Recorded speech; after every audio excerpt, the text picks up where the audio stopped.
আসসালামু আলাইকুম বন্ধুরা, আশা করি সবাই সুস্থ আছেন। বন্ধুরা, আমি আমার ভিডিওয়ে প্রায় সময় একটি কথা বলে থাকি, যুক্তরাষ্ট্র হলো এমন একটি দেশ যারা ঘটনার পরিপ্রেক্ষিতে কোনো রিয়াকশন দেখায় না, বরঞ্চ রিয়াকশন দেখানোর জন্য বিভিন্ন ঘটনা তৈরি করে। যুক্তরাষ্ট্র কোনো পদক্ষেপে যদি জয়লাভের দ্বার প্রান্তে থাকে বা বিজয়ী হয়ে যায়, সেখান থেকে যুক্তরাষ্ট্র কখনো ছাড় দেয় না, বরঞ্চ তার যে চাওয়া পাওয়া ছিল তার থেকে বেশি আদায় করে নেয়। শুধু যুক্তরাষ্ট্র কেন, পৃথিবীর কোনো দেশই যদি বিজয়ী হওয়ার দ্বার প্রান্তে থাকে তাহলে সে ছাড় দেবে না, সেই কিন্তু নিজের স্ট্যান্ডে দাঁড়িয়ে থাকবে। আর ক্ষেত্রে নজিরবিহীন ঘটনা হলো ইরানের অর্থনৈতিক ইস্যুকে কেন্দ্র করে কোনো ছাড় দেবে না যুক্তরাষ্ট্র। এই যে স্ট্যান্ডে ছিল, চূড়ান্তভাবে প্রচণ্ড চাপের কারণে যুক্তরাষ্ট্র এখন ইরানকে এই ঐতিহাসিক ছাড় দিতে সম্মত হয়েছে। ইস্যুটিকে কেন্দ্র করে কাতারের ভেতর বর্তমানে অত্যন্ত সংবেদনশীল বৈঠক চলছে এবং আন্তর্জাতিক সংবাদ মাধ্যমগুলো নিশ্চিত করছে পাকিস্তানের ভেতর দীর্ঘ প্রায় 40 বছরের বেশি সময় পর ইরান এবং যুক্তরাষ্ট্রের মধ্যে সরাসরি যে বৈঠক হয়েছিল, এরপর দ্বিতীয় দফায় কাতারের ভেতরই বর্তমানে যুক্তরাষ্ট্রের প্রতিনিধির সঙ্গে ইরানি প্রতিনিধির সরাসরি বৈঠক শুরু হয়েছে। এই ভিডিওটি যখন আপনি দেখছেন তখনও কাতারের ভেতর এই বৈঠকটি চলমান। ইরানি কর্তৃপক্ষের পক্ষ থেকে নিশ্চিত করা হয়েছে বৈঠকে ইরানের যে টিম রয়েছে সেই টিমে উচ্চপদস্থ ইরানের 3 জন কর্মকর্তা আছেন। ইরানের বর্তমান যিনি পররাষ্ট্রমন্ত্রী এবং দেশটির প্রধান কূটনীতিক রয়েছেন আব্বাস আগারচি রয়েছেন ইরানি পার্লামেন্টের বর্তমান স্পিকার এবং ইরানের যে সামরিক মুখপাত্র রয়েছে মোহাম্মদ বাগের গালিবাফ, এবং ইরানের কেন্দ্রীয় ব্যাংক যে সিবিআই রয়েছে তার গভর্নর আব্দুল নেস হেমান্তি। দেখুন, অত্যন্ত সংবেদনশীল এই আলোচনায় যুক্তরাষ্ট্রের পক্ষ থেকে হোয়াইট হাউসের বিশেষ দূত এবং আমেরিকার পক্ষে যিনি শান্তি আলোচনার মূল নেতৃত্ব দিচ্ছেন স্টিভ উইটকফ, তিনি উপস্থিত হয়েছেন। এছাড়াও ট্রাম্পের যে জামাতা রয়েছে জ্যারেড কুশনার, ইহুদি জামাতা, তিনিও কিন্তু এখানে উপস্থিত হয়েছেন সরাসরি এই বৈঠকে। গুরুত্বপূর্ণ বিষয় হলো প্রথমবারের মতো মার্কিন যে ট্রেজারি ডিপার্টমেন্ট এবং স্টেট ডিপার্টমেন্ট কর্মকর্তা রয়েছেন যারা অর্থনৈতিক নিষেধাজ্ঞা এবং অর্থ ছাড়ের প্রযুক্তিগত বিষয়গুলো তদারক করে, তারা কিন্তু এখানে এই বৈঠকে উপস্থিত হয়েছেন। প্রশ্ন হলো যে মার্কিন ট্রেজারি ডিপার্টমেন্টের কর্মকর্তা এবং ইরানি যে কেন্দ্রীয় ব্যাংক রয়েছে তার গভর্নর এই বৈঠকে কেন উপস্থিত হয়েছেন? দেখুন, মূল দর কষাকষির আলোচনাটাই অর্থ নিয়ে, আর এই জন্যই কিন্তু তারা উপস্থিত হয়েছেন।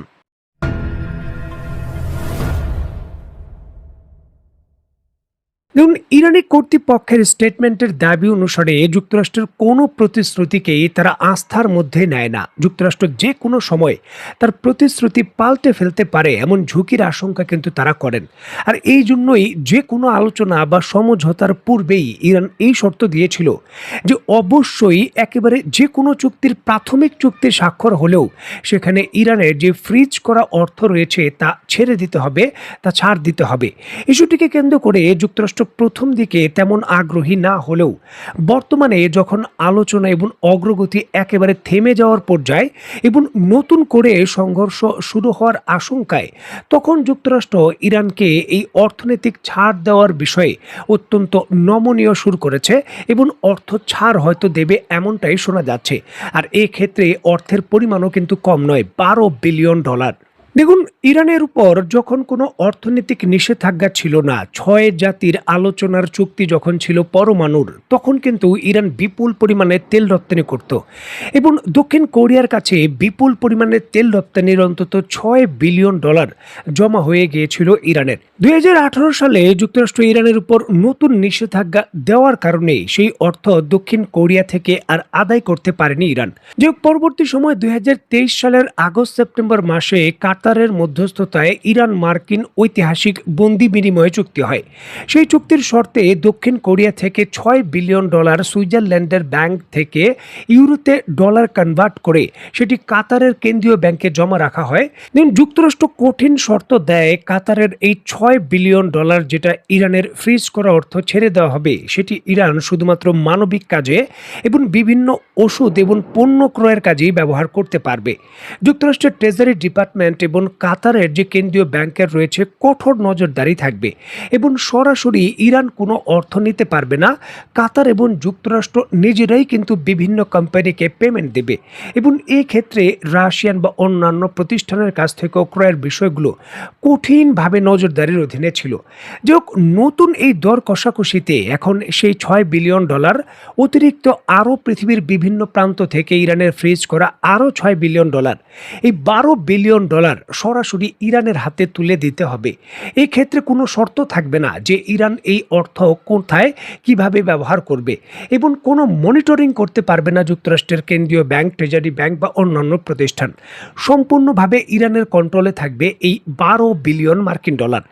যে কোনো ধরনের চুক্তি স্বাক্ষরের পূর্বেই এই $12 বিলিয়ন কনভার্ট করে সেটা অন্য দেশের অর্থ হতে পারে ইউরো বা হতে পারে কিছু কিছু ক্ষেত্রে চীনা মুদ্রা, সেটা কনভার্ট করে ইরানের হাতে তুলে দিতে হবে।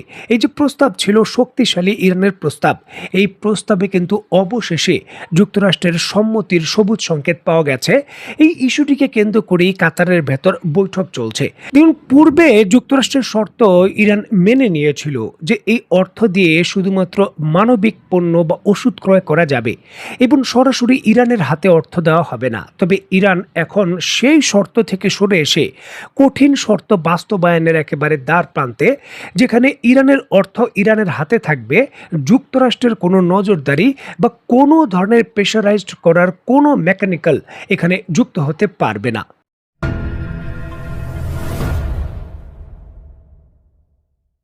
দেখুন, কাতার বা পাকিস্তানের মধ্যস্থতায় যে কোনো ধরনের যুক্তরাষ্ট্রের সঙ্গে চুক্তি করা বা সমঝোতা করা অত্যন্ত ঝুঁকিপূর্ণ হিসাবে দেখে ইরান। এটা কিন্তু ইরানি কর্তৃপক্ষের দাবি, আর এর যথেষ্ট যৌক্তিক কারণও তারা উল্লেখ করেছে। এই যে $12 বিলিয়ন মধ্যে $6 বিলিয়ন নতুন করে দর কষাকষি শুরু করেছে ইরানের সঙ্গে যুক্তরাষ্ট্র, এটি কিন্তু পূর্বেই সলভড হয়ে গেছে, পূর্বেই কিন্তু মীমাংসিত। কারণ 2023 সালে এই কাতারের মধ্যস্থতায় $6 বিলিয়ন বন্দি বিনিময়ের চুক্তিতে ইরানের হাতে পৌঁছে যাওয়ার কথা। তবে বন্দীদের মুক্তি দেওয়ার পর কাতার কিন্তু যুক্তরাষ্ট্রের নির্দেশে সেই অর্থ আবার ফ্রিজ করে দেয়। এখানে কাতার বলতে পারেন মধ্যস্থতাকারী হয়েও পরবর্তী সময় সরাসরি যুক্তরাষ্ট্রের পক্ষ নিয়ে ইরানের বিরুদ্ধে এই ধরনের পদক্ষেপ নেয়।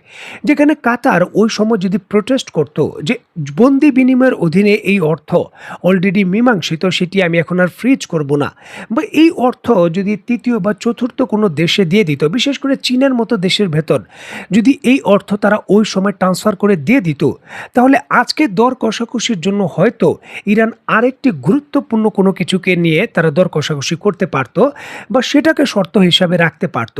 তবে কাতারের মধ্যস্থতার ওই সময় দুর্বলতার কারণে এখন পুরনো ইস্যুকে কেন্দ্র করে ইরানের আবার এই শর্তে জড়াতে হচ্ছে। যদিও ইরান এই ক্ষেত্রে অর্থের পরিমাণ $6 থেকে $12 বিলিয়ন করেছে এবং তারা কিছু কিছু পূর্বের শক্তিশালী যে কঠোর শর্ত ছিল সেগুলোও বাদ দিয়েছে।